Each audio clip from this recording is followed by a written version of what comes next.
Welcome to Roundabout Oxford, a podcast from the University of Mississippi Libraries. Hi, I'm Joe Moody, audiovisual librarian and assistant professor at the University of Mississippi. On this episode of Roundabout Oxford, I speak with Adam Clemons, Dr. Noelle Wilson, and Dr. Douglas Sullivan-Gonzales on their use of the mapping platform HUMAP within the humanities. Geospatial mapping is being used in the history department at the University of Mississippi through a software platform called HUMAP. The platform has been explored through the classes of Drs. Noelle Wilson and Douglas Sullivan-Gonzales with the help of Adam Clemons. Clemons is an assistant professor of scholar support and data services at the university. He works primarily within the realm of digital humanities and has been a library liaison to the history department for many years. He first learned of HUMAP through his work with his colleague Abby Norris Davidson on a project titled Dear Mr. Meredith, mapping the letters that James Meredith received through the integration process at the University of Mississippi. They did not use HUMAP for the project, but the project did help raise awareness about mapping platforms within the history department. And so that was the project that I think Doug and Noelle knew about. I'd also done some map-based workshops for the department specifically that they had requested. So I think a combination of those things at least raised the awareness from Doug's perspective, especially when he received an email communication from HUMAP about this new platform, essentially. And so he kind of facilitated the initial meeting with HUMAP, and then fast forward it probably took 6 months or so of like trialing and then discussion where the library and the history department have split the subscription cost to the platform. And so that's how it kind of came to be. And then my role has been primarily, at least in the context of Doug and Noelle, to almost serve as like a consultant, I guess, like to help them with the tool itself and troubleshoot and kind of just conceptualize what a project might look like using HUMAP. And so that's where it came from.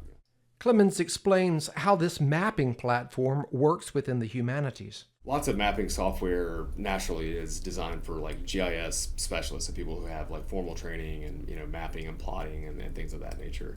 Whereas HUMAP is intended more for humanists, so people like historians, and it's also narrative based. So the emphasis is on the story that's being told, and that was I think one of the things that appealed to both Doug and Noelle, but also to me. And it was because it also has a really intuitive interface. If you could see it, you would see that it's kind of open-ended in the sense that as a user of one of the HUMAP projects, it's up to you to decide how to navigate. In other words, it's not linear. It's not like top to bottom scrolling like you might see with a traditional website. And there's certainly other mapping tools that follow that platform or that style. But HUMAP is unique in the sense that it's, you can interact with the map, or you can see that kind of a split screen. You can see the map on one side, but then you can also see like a collection of records on the other side. You can click either one of those, however you want to navigate. If something catches your eye, you can organize by theme, so on and so forth. It gives you lots of customizable options, but again, the emphasis being on the storytelling, essentially. Clemons explains the importance of this type of software within the classroom. And the bottom line is, which is one of the big, at least for me, one of the important components of this, these class-based assignments that utilize mapping, is that it's still giving students a chance to think spatially. You know what I mean? Like in terms of thinking about spatial relationships, and the significance of maps, not just as like a directional tool, but also like when you add additional demographic layers, for instance, on a map, then you begin to make you can make more analysis than you could if you had in other types of visualizations, or especially like in a table or spreadsheet, right? So regardless of the tool, it's still it's getting students, I think, attuned to the potential for these sort of tools. And who knows, it might spark some interest for them later down the road where they want to go deeper into the mapping or other digital tools, which Lord knows in the 21st century age of technology and information, right, having digital skills would not be a disadvantage for anyone.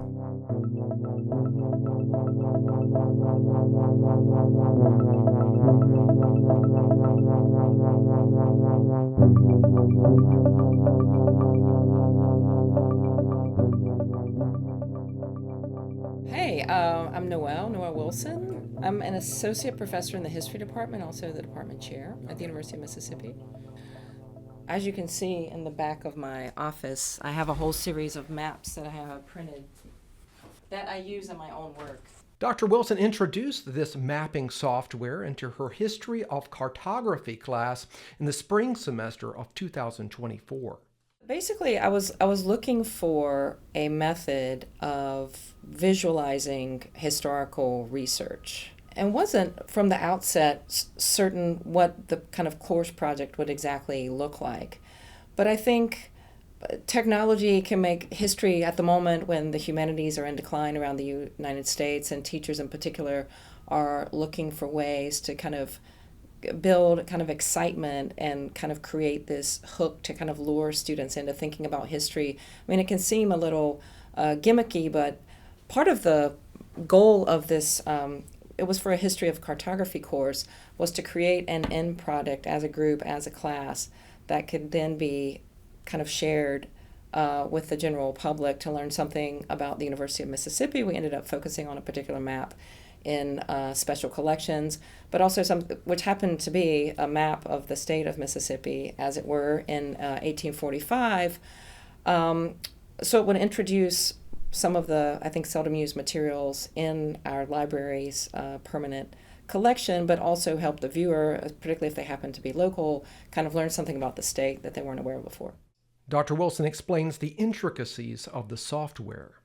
HUMAP has, at the moment, I think about 9 or 10 different versions. It can kind of be, geography-based, political-based, kind of economic activity-based, kind of generic maps that you can use as any one of several layers in a project that you can pull from that are kind of pre-made to essentially lay on top of the original map, and they do a process that's called georeferencing, where at the time when this map was created, that we worked on the course 1845, because they had land surveyors on the ground without satellites confirming exact kind of GPS positioning.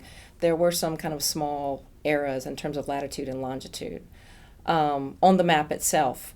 But with georeferencing, you can take this historical map and, using that positional data in the map, place a contemporary map that is very close to being 100% accurate on top of it to kind of show the differences. So the kind of surveying and kind of cartographic techniques at the time, how they were still, not always accurate the way we have expectations today, but also in the moment. I mean, one of the interesting changes across time in that map, we were looking at the lands that became the state of Mississippi that had previously been territories of the Choctaw and the Chickasaw peoples, much of it, and the areas in the present day in 2024, and we were working on this in the fall of 2024, areas in which the Choctaw and kind of Chickasaw original names had persisted into the present and the places that they had been erased. And some students tracked that and looked at the kind of, proportional difference, looking at the number of Chickasaw names that were mentioned on the original map and Choctaw names, and, was one or the other more kind of present in the here and now than the names of the other language or of the other culture and that sort of thing. So, I mean, I do think, one, if you end up using one of these 2024 kind of contemporary, I don't know, it's a kind of functional layer that you can use on the map and build from. It's kind of like having a template in Microsoft Word or something for building out a map or building out a document, but it can be kind of a base layer to kind of add things to. And the one that we chose for Mississippi, when you place it over the original 1845 map, had, county boundaries and county seats, and Sardis Lake and Grenada Lake and Enid Lake are now there, where there were only, tributaries and rivers at the time. So students can kind of see the way that the landscape of the state, even places very close to Oxford, have changed in the interim.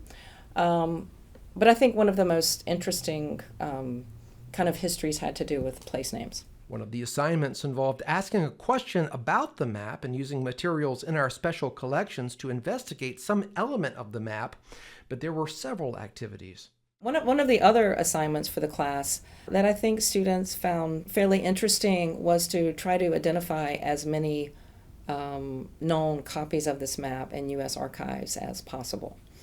And they learned along the way that, particularly with the maps and well, with a variety of original documents, sometimes they exist in a collection, but they actually haven't been fully cataloged, or the map curator knows about it, but it's actually not in the system and was originally in the original card catalog, but hasn't been loaded up into the digital catalog.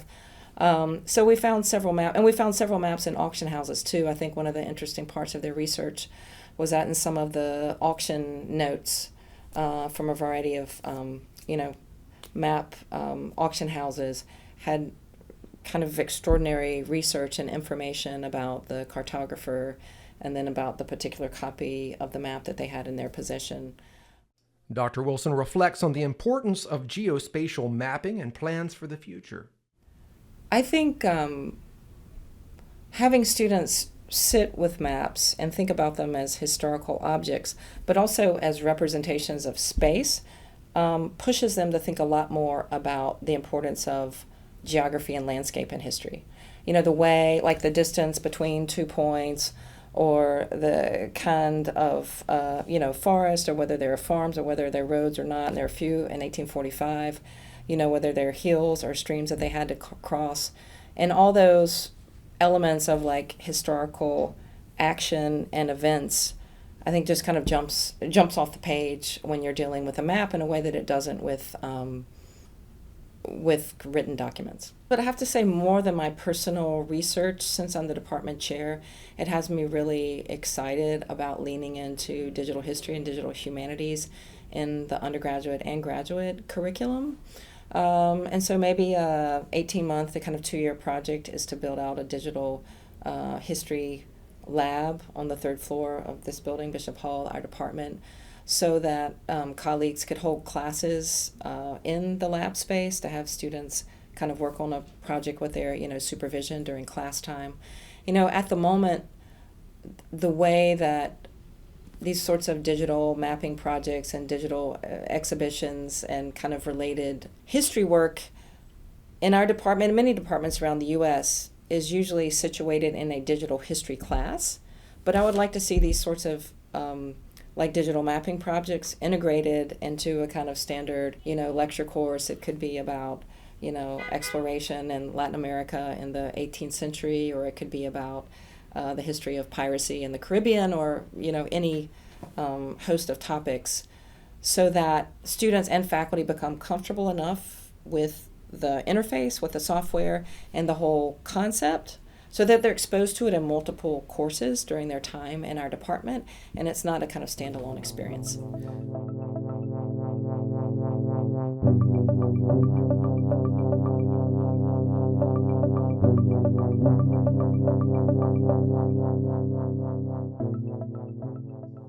Dr. Douglas Sullivan-Gonzales is a professor of history at the University of Mississippi who mostly focuses on Mexico and Central America in his teaching. HuMap is designed to enable a map to tell a story. He was first inspired to use the platform in his class by seeing a project called Layers of London. They had an interactive map from London in the 17th century that charted the flow of disease over time. And what was amazing is you could click on the map and a story would pop up. And that's unusual in terms of interactive software. It uses the geospatial imagery. And so you're looking at real-time coordinates, latitude, longitude, street corners, and you're able to say, in this moment of history, this happened. And so what they also did with London, so if you can take a street corner in 1619 and look at that street corner in 1719 and look at that street in 1819, and you can see the change over time as you are in a static spatial moment. And that's the strength of it for a historian, is to look at change and continuity, what changed, what doesn't change. Dr. Sullivan-Gonzales teaches a freshman Introduction to International Studies 101. There's a built-in simple map of the world, and I geolocated it to Latin America. He says that the goal of the course was to experience together what it means to be a public historian or social scientist. And the product was not HUMAP, but the product was the journey, and HUMAP was the means to that end. I tested it out last fall, where I took 3 classes of freshmen. The Croft Institute for International Studies has a survey course to basically provide them key skills as they prepare for their 4 years in international studies. And I have groups of 20 students, 3 groups of 20, and I gave them 2 days to figure out how to tell the story of a migrant anywhere in the world. Has a beginning and an end and 3 points of contact, a story that's already in the public domain. But to use this software and to see how agile the software was and to see how quickly the students caught on to that. So I put it through the test and I was quite pleased. Out of each group, I divided each group of 20 students into 4 teams or 5 teams of 4 or 5, and then they chose one person who would be their tech person. The other members put together the story, and then I trained 4 individuals or 5 individuals how to use HUMAP in 24 hours. And I said, you've got to turn it, and it was so intuitive and quick that they did it without a problem. There are 4 goals to each section of this class, and that was to look at the questions we asked, look at the nature of peer review, to examine then how peer review comes alive in either a personal narrative or in data. And the 4th unit was then to combine then what we had learned, that there had to be data and a personal story had to come together in a living format. Everyone's eyes glosses over when they hear data points, and people don't exist when you hear millions and millions of numbers. But if you hear the story of a young woman who's trying to get through the Darien Gap in Panama to get to the U.S. because life is just miserable in her home country, everyone listens intently. And so how then can we make her story representative of greater trends that are taking place that throw light? And so HUMAP gives me a map, it gives me points, and it allows me then to create a picture and a story in depth with links to further documents. And the students then become public historians. So at the end of the 4th week, questions, peer review, data and narrative, and then the public history is the 4 steps that they go through. And that's what's happening in Croft over 4 years as students get the basic skills, pick up a language, and then work intently on the questions from the various disciplines that they choose, and then take that in the production of a thesis. Sullivan-Gonzales explains the significance of geospatial software going forward, not within the walls of universities, but within communities. This particular software can change the way we talk about the history of the University of Mississippi. We have now sort of mobile points on campus that represent key moments in our history and in the state's history and the nation's history.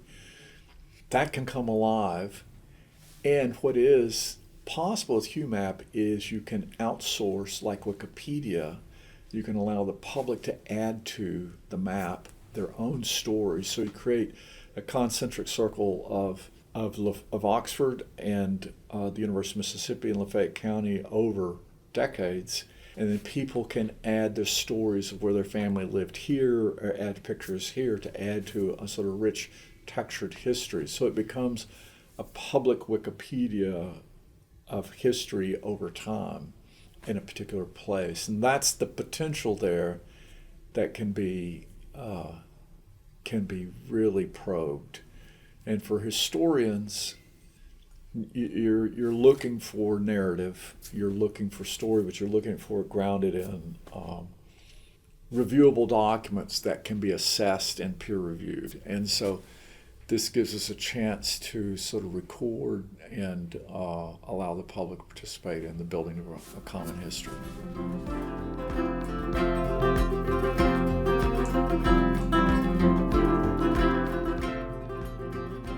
Roundabout Oxford is created by Brian Corrigan, Michael Correls, Carmen Sanchez Garcia, Joe Moody, and Alex Watson, with musical contributions from Brian Corrigan and Gail Herrera.